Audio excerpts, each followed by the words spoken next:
Pessoal, vamos ao terceiro grupo de questões, finalizando então o comentário da prova, antes do nosso resumo e da síntese do semestre. Né? Questão 21. O Estado brasileiro detém o monopólio das seguintes atividades.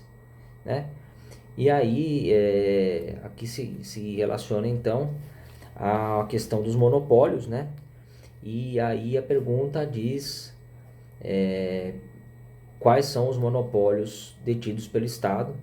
A resposta correta é a que diz que são os monopólios relacionados às atividades minerárias, nucleares e petrolíferas, ok? As outras tem lá transporte, está errado, atividades industriais, está errado, atividades de abastecimento, está errado, isso tudo não está na esfera do monopólio do Estado brasileiro, tanto que vocês veem aí diversas empresas atuando nesses setores, ok? Questão número 22, a respeito do processo administrativo, aqui a gente já está então falando de processo, né? A lei que regulamenta o processo administrativo é a 9784 de 99, né? Então, com relação ao processo administrativo, assinale a alternativa correta, dentre elas, e as demais trazem lá algumas situações sem o menor sentido, né? A correta é a que diz que, em regra, não é permitida a vocação temporária de competência atribuída a órgão hierarquicamente inferior, né? Então, a regra do processo é de que eu não posso ter uma vocação pelo superior hierárquico de uma competência que não lhe é própria de origem, ok?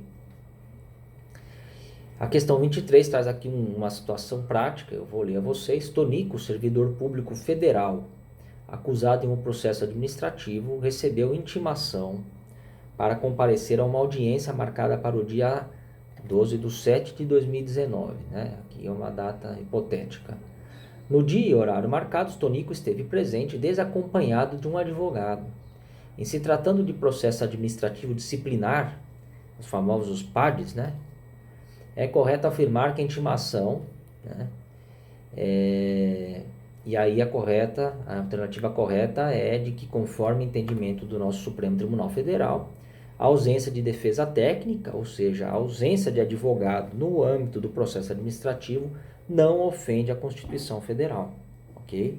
Então, diferente da atuação em juízo, em que é necessária a defesa por advogado, salvo lá aquela hipótese do juizado especial em causas até um determinado valor, no âmbito do processo administrativo, a presença da defesa técnica, no caso o advogado, não é imprescindível, não obstante ser indicado, ok?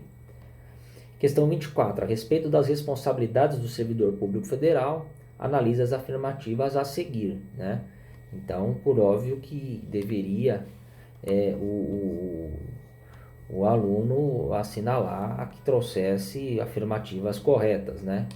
Dentre elas, aqui diz que sanções civis, penais e administrativas poderão cumular-se, sendo independentes entre si. Então, a sanção administrativa não inibe a atuação do Estado juiz no âmbito de uma eventual reparação civil ou uma responsabilização penal, ok?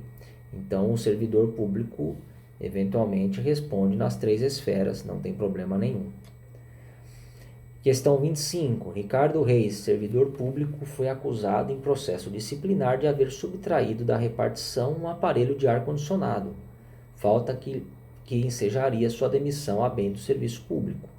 Em processo criminal instaurado concomitantemente, o juiz absolveu Ricardo, concluindo que Bernardo Soares, pessoa totalmente estranha à repartição, era o verdadeiro responsável pelo furto.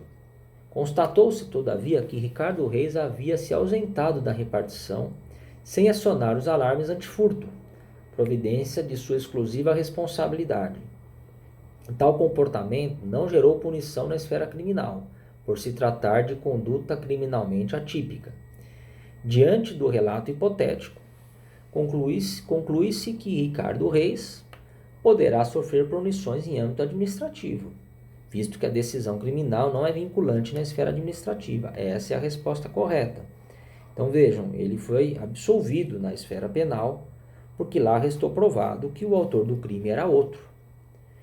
Mas no âmbito administrativo, vai se apurar a sua falta, no momento em que ele deixou de cumprir uma providência que lhe era de sua competência, no caso aqui hipotético, acionar o alarme antifurto, o que deu ensejo a esse terceiro ingressar nas dependências da administração e furtar o aparelho de ar-condicionado.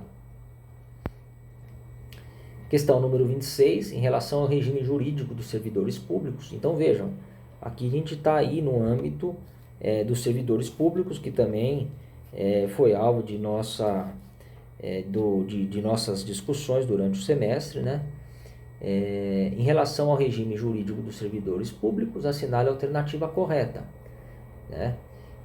E aí os senhores vão se lembrar que relacionado ao regime dos servidores públicos a questão da estabilidade, né? Após 3 anos de efetivo exercício no cargo, né? E o provimento do cargo se dá através de concurso público. Então essa é a alternativa correta. Acerca da estrutura, questão 27, acerca da estrutura do poder legislativo, do processo legislativo e da fiscalização contábil, financeira e orçamentária da administração direta e indireta, assinale a opção correta. E aqui uma questão já mais relacionada à estrutura do Estado e ao direito constitucional administrativo, a resposta correta é a que diz que a Constituição Federal não poderá ser emendada na vigência de intervenção federal. Então, havendo uma intervenção federal, não há possibilidade de emendas à Constituição, né? Seria o exercício do poder constituinte derivado, né? Questão 28, sobre os tipos e formas de controle da atividade administrativa, né? Então aqui, já indo para aquele tema do controle da administração pública, né, que se dá através dos tribunais de contas, do Ministério Público, o controle social, né, através do manejo da ação popular, ou de nós mesmos analisando as contas da administração, enfim, sobre os tipos e formas de controle.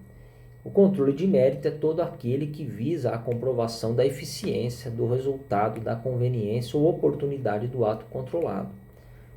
Então, dentre as alternativas apresentadas pela questão, essa é a alternativa correta, pois envolve toda a esfera de atuação da administração no que atine ao mérito da sua atuação, né?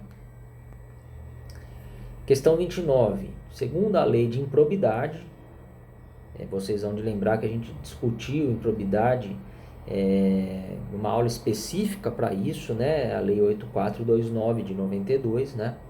Então, segundo a lei de improbidade, o agente público que receber vantagem econômica de qualquer natureza, direta ou indireta, para tolerar a exploração ou a prática de jogos de azar, de lenocínio, de narcotráfico, de contrabando, de usura ou de qualquer outra atividade ilícita, ou acertar promessa de tal vantagem, comete ato de improbidade administrativa. E aí vocês vão se lembrar que a lei de improbidade traz lá 3 naturezas de atos de improbidade, né? Atos que ferem princípios da administração, atos que causam lesão ao erário e atos que trazem enriquecimento ao administrador, né? E aqui a alternativa correta, então, diante do relato do enunciado, é a alternativa que diz que comete ato de improbidade aquele que importa enriquecimento ilícito, né? Então essa é a alternativa correta quando se faz um cotejo com um enunciado. E por fim, a questão número 30, em relação à improbidade administrativa, que é tratada na Lei Federal 8429 de 92, assinale as seguintes assertivas. E aqui a gente tem alternativas com situações totalmente inconsistentes, e aquela que diz que no caso de enriquecimento ilícito, perderá o agente público ou terceiro beneficiário os bens ou valores acrescidos ao seu patrimônio. Então, aqueles bens adquiridos com o fruto do ato de improbidade, a administração, e por força de uma condenação judicial, vai declarar o perdimento desses bens. Bom, pessoal, e esse então é o terceiro bloco do comentário às questões da prova. Lembrando que eu, no dia da nossa aula, né, na segunda-feira de manhã, logo posterior à aplicação da prova, e eu fiquei à disposição de todos os senhores linkados no nosso sistema, e o envio do link para acesso foi feito ao representante de sala e mais 2 colegas, para que então, se eventualmente algum de vocês tivesse alguma questão ou tivesse um comentário mais detalhado sobre um determinado aspecto da prova, assim eu fizesse. Fiquei lá à disposição durante o tempo da aula, não fui acionado por ninguém, de forma que entendo que todos os senhores ou bem compreenderam a prova, ou mesmo sem o compreender no completo, estavam satisfeitos com a nota atribuída, ok? Então eu fecho esse terceiro pacote e já retorno no próximo vídeo com uma breve síntese do semestre e o fechamento então da nossa disciplina.